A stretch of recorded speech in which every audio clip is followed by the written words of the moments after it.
Revelation 17. I think this is the chapter everybody's been waiting to get to. See if we can figure some of this out. But we'll hit it this week. And as we go through it, there'll be some things you'll say, what? Don't worry, because we're going to hit it again. Especially after we get through with Daniel. We're going to go back next week and look some places in Daniel, which is really going to help. And then we'll come back and hit 17 again, and you'll say, oh, got it. So it'll help you there. We saw in chapter 16, and I really appreciate Carrie for taking us through that. Carrie's my right-hand guy. I just love him. I'm grateful that he can step in and do such a good job in teaching. But in chapter 16, we're at the final thrust. There were 7 bowls of wrath that were poured out upon the earth. And it's real interesting that 2 of those bowls were directly on the throne and the city. Now, he's going to explain what all this means. But one of the things I want you to walk away with, even though Revelation is not for our day and time, it gives us a great purpose in seeing this is how God deals with nations. He hasn't changed. He still deals with nations in the same way. Those who throw God behind, those who hurt his people, God takes it very personally. And so we can gather that from the book. In chapter 16, verses 19 through 21, we're not going to read it, but excuse me. But he speaks of God bringing a judgment on the great city. Well, that's what takes us into chapter 17. Look at verse 1. Then one of the angels who had the 7 bowls came and spoke with me, saying, Come here. I will show you the judgment of the great harlot who sits on many waters. All right. What is about to happen?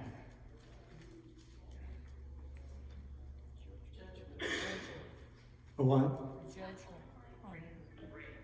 There's a judgment. And who's the judgment going to be against? The great harlot. And where does this harlot sit? On many waters. Keep that in mind. He's going to explain it a little later in the chapter. He'll come back to that. So now, this angel had these 7 bowls of wrath. Let me tell you the judgment. Here we go. Verse 2. With whom the kings of the earth committed acts of immorality, and those who dwell on the earth made drunk with the wine of her immorality. Here's the charge. What is she responsible for?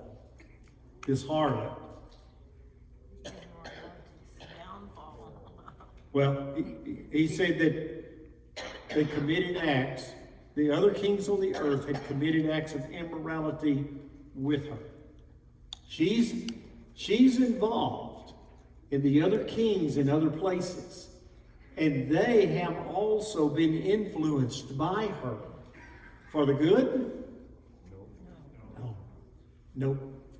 She's been the great influence of it all. And so knowing that, verse 3.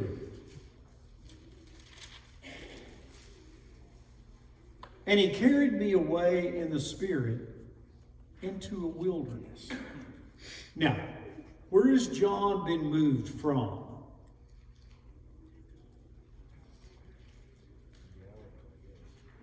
He's not on earth. He's been moved into the spiritual world. You see, John needs to be there because from this point, he's got to be able to see everything that's coming from God in God's world. So now this angel takes him in the spirit, and he moves him over there. Look at what he saw, verse 3 again. And he carried me away into the spirit into a wilderness. And I saw a woman sitting on a scarlet beast, full of blasphemous names, having 7 heads and 10 horns. What does he see?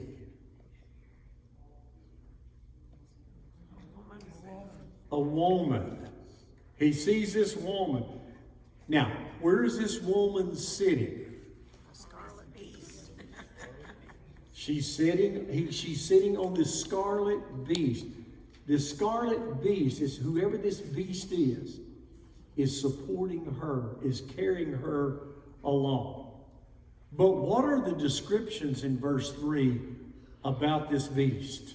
7 heads and 10 horns. 7 heads, 10 horns, and what? Full of blasphemous names. Have you heard that before? Look back real quick at chapter 13, verse 1.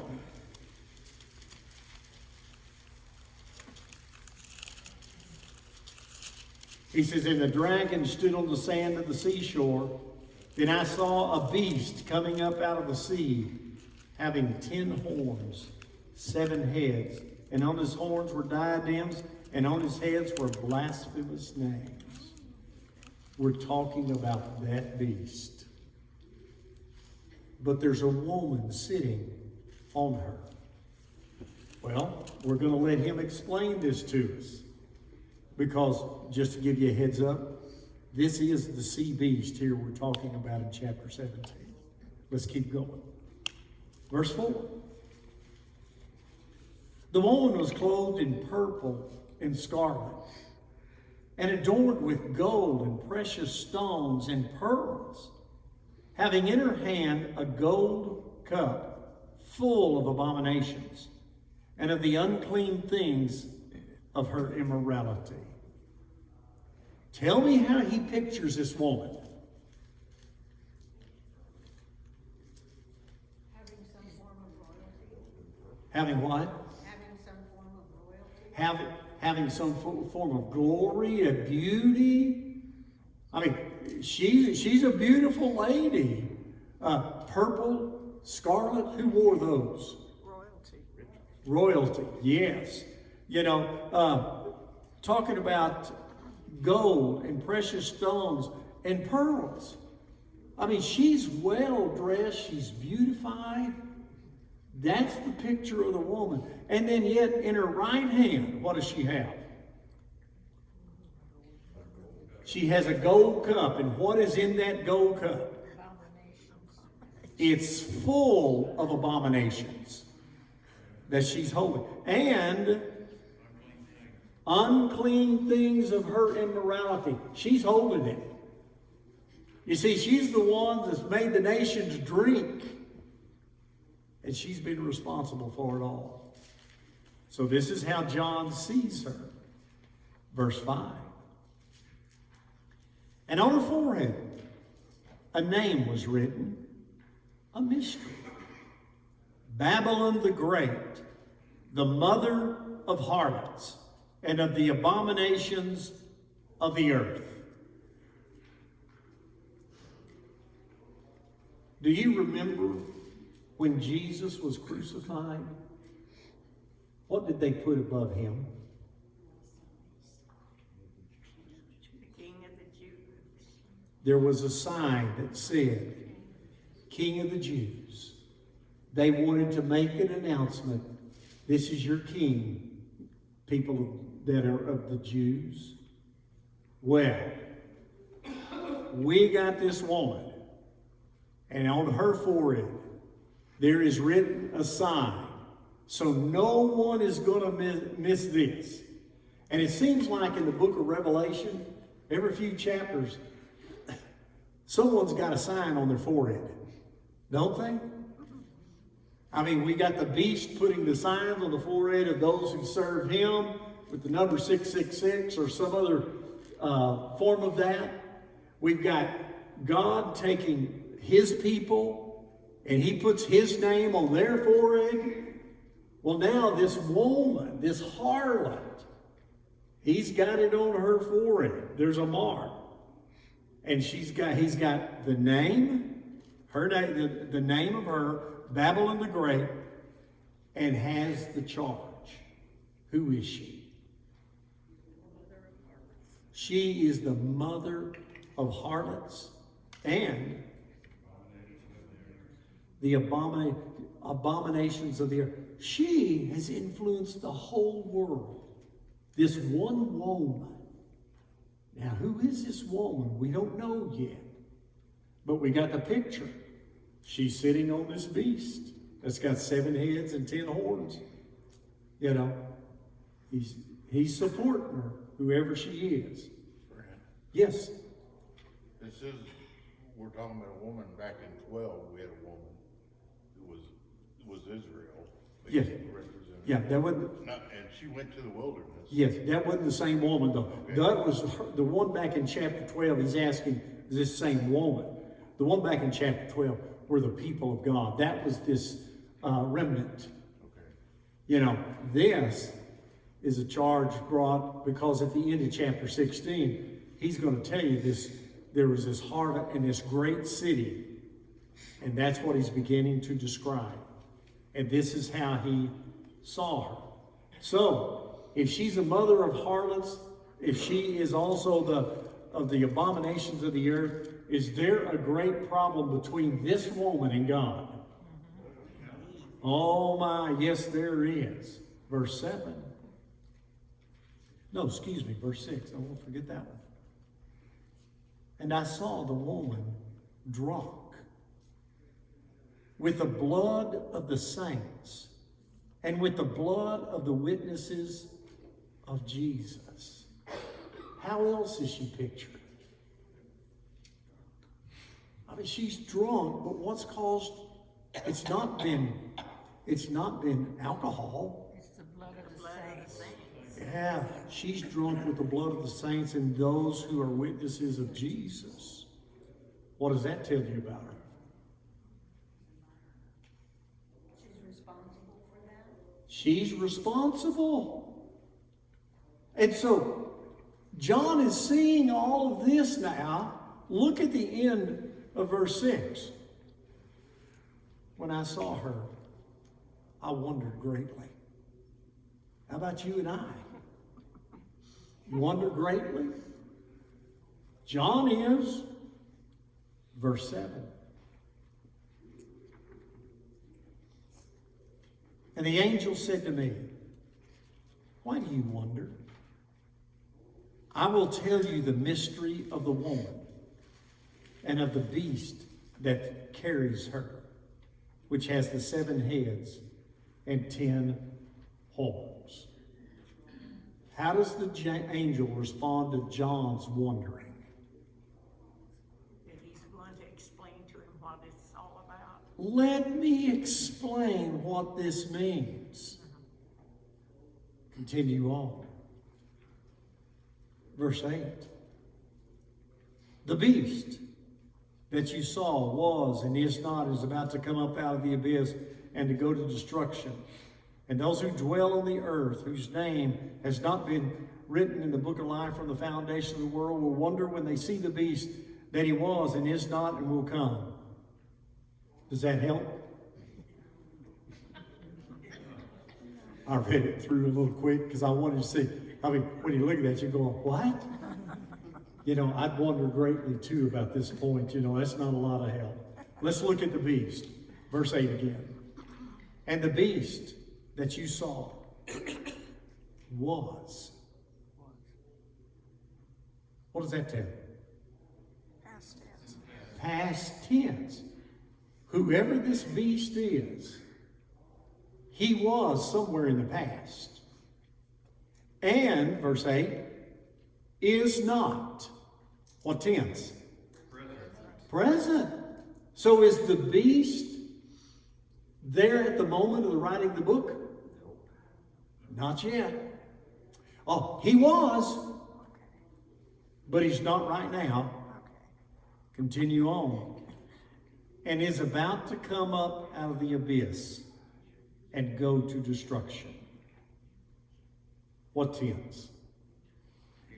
Future.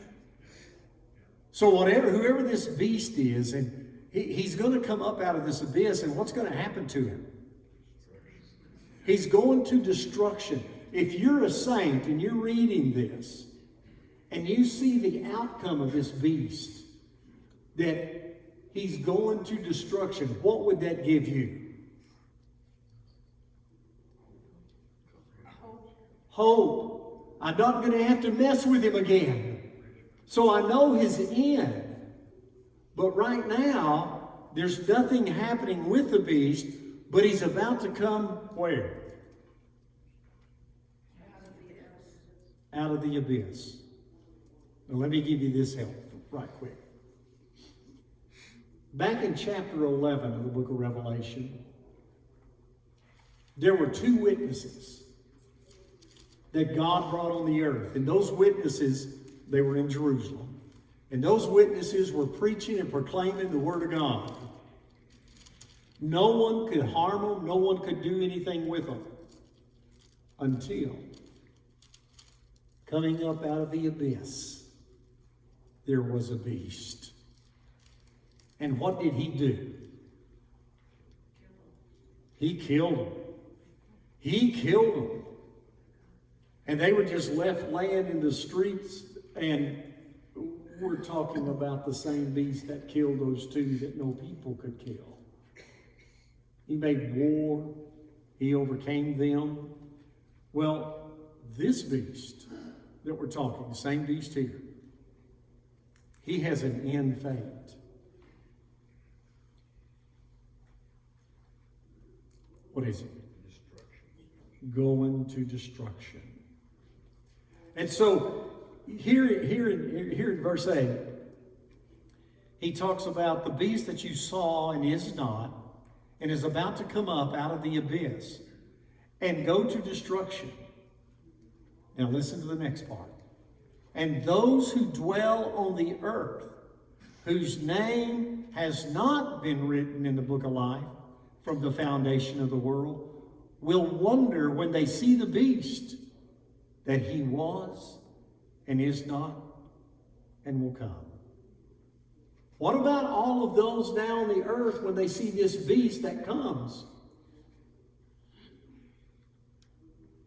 What do they think? They wonder. Yes. They're astonished. Huh? Well, we know the beast that was, and he's not now, and now this one's coming, and the whole world stands in amazement, and they're astonished. Come back real quick to chapter 13 again. Look at verse 3. The same beast. And I saw one of his heads as if it had been slain, and the fatal wound was healed. And the whole earth was amazed and followed after the beast. They worshiped the dragon because he gave his authority to the beast. And they worshiped the beast, saying, Who is like the beast? And who is able to wage war against him? Why are they astonished? He had a fatal wound. He had 7 heads. One of the heads was killed fatally. What happens? It was healed. He comes back to life. Oh. And all the earth that are not part of God, they react how? Yeah. They're amazed. They're wondering. They don't know what to do. Now, let me ask you a quick question. If we're talking about a book that's written for 2,000 years into the future, why would he go through all this explanation? Why would he be talking the things that were happening back here? Oh, it's not going to, it won't happen for another 2,000 years. Hey, this beast was somewhere in the past. He's not presently active. but he's about to be active again. And the world's going to stand in awe and wonder, who can overcome this beast? Because he had a fatal wound healed. Well, let me see if I can explain it better. Here's your neighbor, Jack. I hope there's not anybody named Jack. I'm trying to think of names that nobody has. Here's Jack. Oh, you got Jack right there.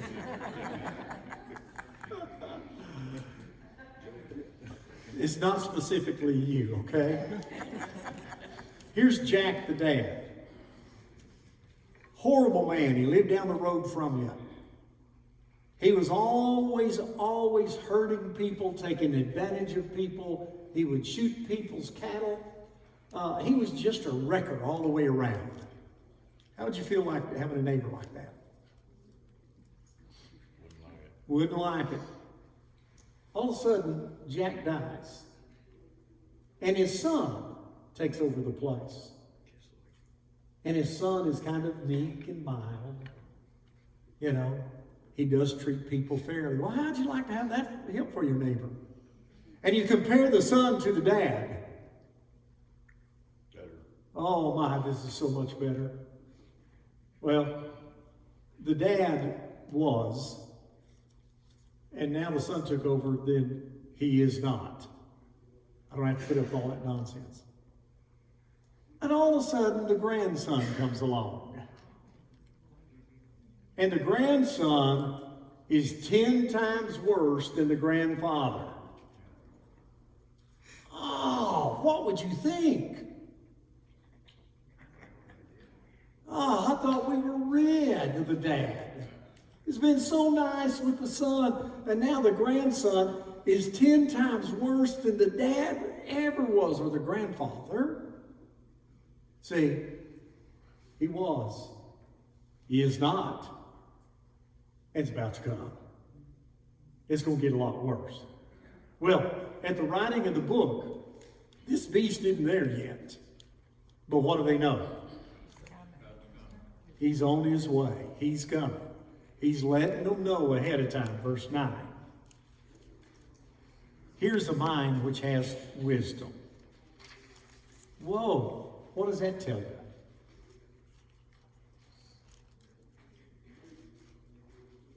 You remember back in chapter 13, verse 18, when he got to the mark of the beast, the 666? He tells them there, here's wisdom. You can figure this thing out. And now he's going to give us an idea. What are we talking about here? We've got this woman that's a harlot. She's riding on this beast, and she sits on many waters. We don't know, and by the way, the beast he is not, he's about to come. What are we talking about? Verse 9. Here's the mind which has wisdom. The 7 heads are the 7 mountains on which the woman sits. What do the 7 heads of that beast represent? Mountains. There's 7 mountains that she's sitting on. Well, continue on, verse 10. And they are 7 kings. It's a dual meaning. One is 7 mountains, there's a location. 2, those 7 heads represents what? 7 kings. Continue on. And they are 7 kings. 5 have fallen. 1 is presently. The other has not yet come. And when he comes, he must remain a little while. So we've got 5 kings that have fallen. And when I give you the paper out, probably give it out next week. When I give you the paper out, you're going to see the kings of Rome. 5 are gone. 1 is presently. But there's 1 more to come in all of this. And when he comes, that seventh one, how long is he going to be around? Just a little while. We're just defining the seven heads of this beast, verse 11. The head which was, the beast which was and is not, is himself also an eighth, and is one of the seven, and he goes to destruction. What does that mean? The beast which was and is not, he's what? He's a king. Which king? He's an eighth king. He's an eighth king, but he's one of the seven.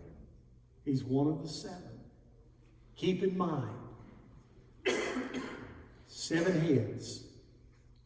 One of them was fatal and died. And then what happens? It comes back to life. So we're back to 7 again. So whoever this beast is, he's another king, and yet he took the place of whom? The one that was fatally wounded. And now he's one of the 7. Do you see how that works out? See, it's not difficult. But it tells you exactly, he's one of the 7. And by the way, that 8th one, that's one of the 7, where's he headed? Destruction. He's headed to destruction. Continue on. Verse 12. The 10 horns which you saw are 10 kings who have not yet been given a kingdom. But they receive authority as kings with the beast for 1 hour. What about the 10 horns with these 7 heads? Yeah, are they kings? But what do they not have? They don't have a kingdom. They'll be kind of like our governors in the United States. You know, each governor has a different part, but they're not the head. So here these 10 kings are. They haven't received a kingdom, but guess what they get? They are being given authority as kings with the beast. Now, we've seen snippets through the book of Revelation telling us who the beast is. You remember what it is? Satan. He's what? Satan. No, the dragon was Satan. Oh, the beast, yeah. The beast was some kind of ruler. We know that from past chapters here. Well, let's just keep moving. Verse 13. These have one purpose, and they give their power and authority to the beast. They've all got one purpose. And their purpose, they've thrown their lots in with the beast.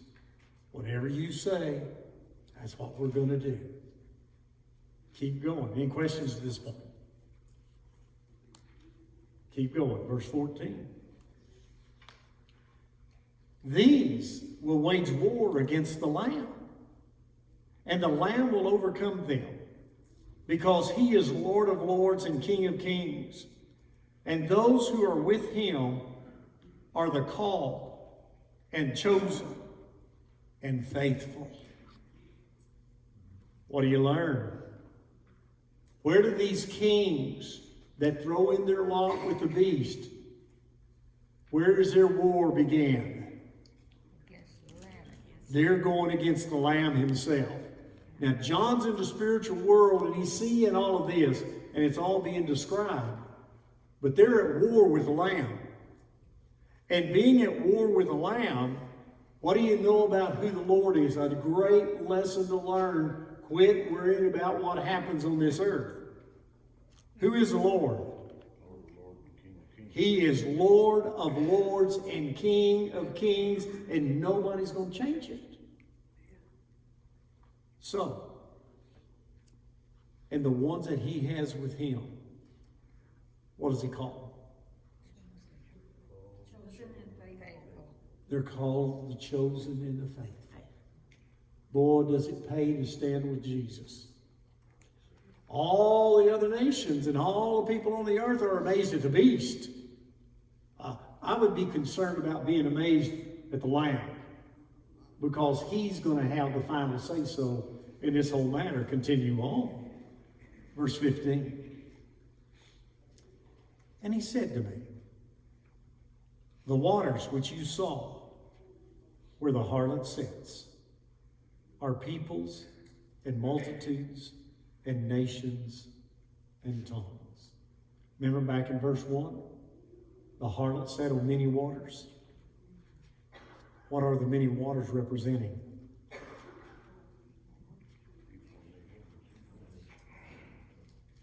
She sits as rule over the whole world. She's it. She thinks. So that's where she sits. Verse 16. And the 10 horns which you saw, that's those 10 little kings that hadn't been given a kingdom, but they throw their lot in with the beast. And the 10 horns which you saw, and the beast, these will hate the harlot, and will make her desolate and naked, and will eat her flesh, and will burn her up with fire. Whoa! What about those little 10 kings that joined up with the beast and the beast himself? What are they going to do? They'll be ruined and destroyed. They hate the harlot. This woman that's sitting on this beast, that rules over all the peoples and nations on the earth, they hate her. Now, who is this woman, this harlot we've been talking about? Verse 18. The woman whom you saw is the great city, which reigns over the kings of the earth. At the writing of this book, tell me who the great city is. Is that Roman? Has to be Rome, because the word reigns, what tense? That is a present tense. So at the writing of the book, presently, some people will come along and they'll say, well, that's Jerusalem. Jerusalem never ruled the world. Never. They were under Roman rule.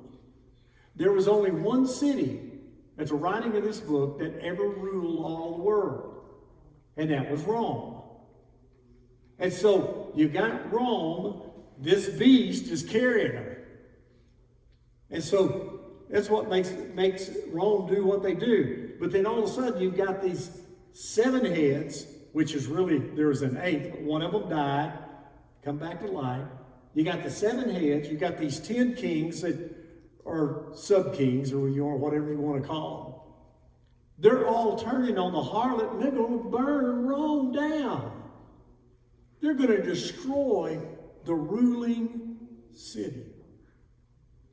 And that's why in those 7 bowls of wrath in chapter 16, if you go after the head, one of those bowls went after the head. And the other one, a 7th bowl, I think, was poured out on the city. The city had a great earthquake. It was split in 3 parts. What do you think? Yes. I think you skipped verse 17. I did skip 17?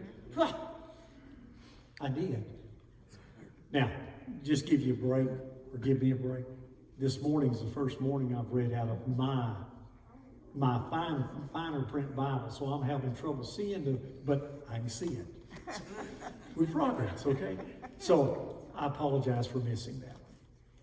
Verse 17, for God has put it in their hearts to execute His purpose, by having a common purpose, and by giving their kingdom to the beast until the words of God will be fulfilled. And I'm sorry I missed that one. That's major. What do you learn? What do you learn about God working on this earth? What do you learn about God working in foreign nations? And using bad guys. He put in their hearts to execute His purpose. He did it. He's bringing this whole thing together. I mean, let's dry up the Euphrates River on one of those bowls of wrath in 16 so you can let the kingdoms and the kings from the east come on over, join in. You're going to put your lot in with the beast anyway.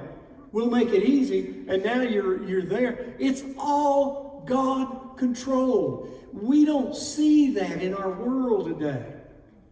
I mean, things get horrible and we hear things. And if you watch the news, nobody on the earth knows what's going on. But boy, everybody's got a lot of opinions. Just like they would have had the opinions back there. Who is like the beast? Who can overcome him? There's no one. Jesus said, I do. You're going to have a war, and the war's going to be against me. I'm Lord of Lords. I'm King of Kings. And those who are with me, that's my people. They're the ones that held to my name. And now God has put it in the heart of that beast and all of those others that they have one purpose. They have one goal, and that goal is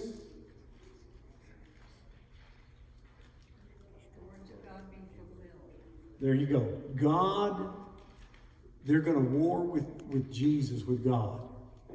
And they've all got their lot in together to fight against the Lord. See, we're seeing the spiritual side. A lot of times when we look at America, God's work the same way today. When we look at America and we look at all the corruption and we look at all the junk and all the hate and all of that, you need to take a step back.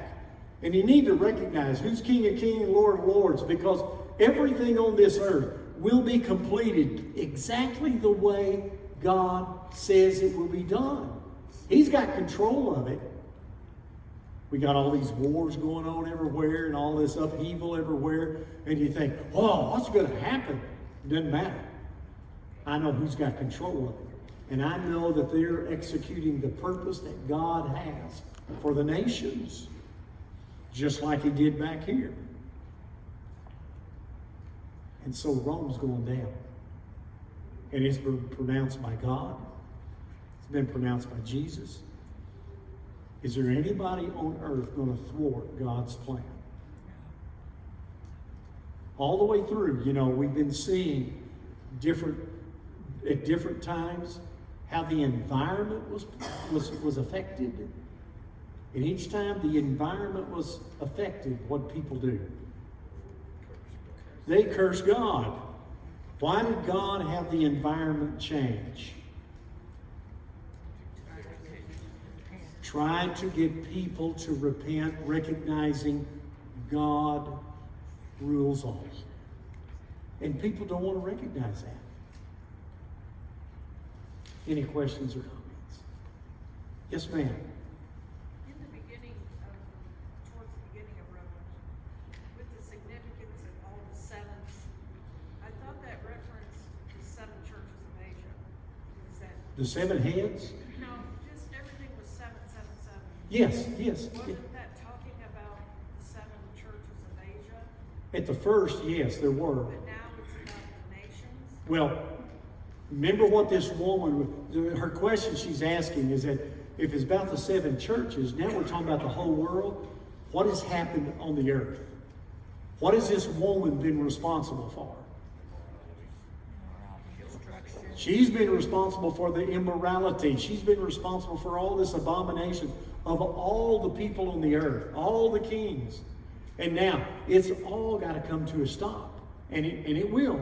It will. In fact, when you hit chapter 18, you're going to see a response of how the world begins to react when the kings that hate the harlot and they turn on her, and what happens to her, and they are just astonished and they back off. They don't want any part of what she's getting. So you're going to see that to come. That's a preview, okay? Anyone else? Yes, sir. God gave this prophecy in the midst of all this political calamity that's going on to help the saints be able to make it through. And we have political calamity today and all nonsense. God is still there to help the saints.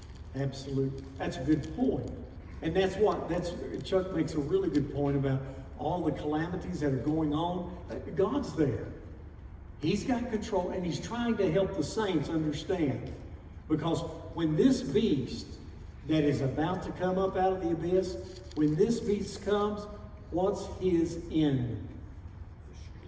He goes to destruction. God said, I've already got all that planned out. So he's not going to stay around very long. But he is going to execute my purpose.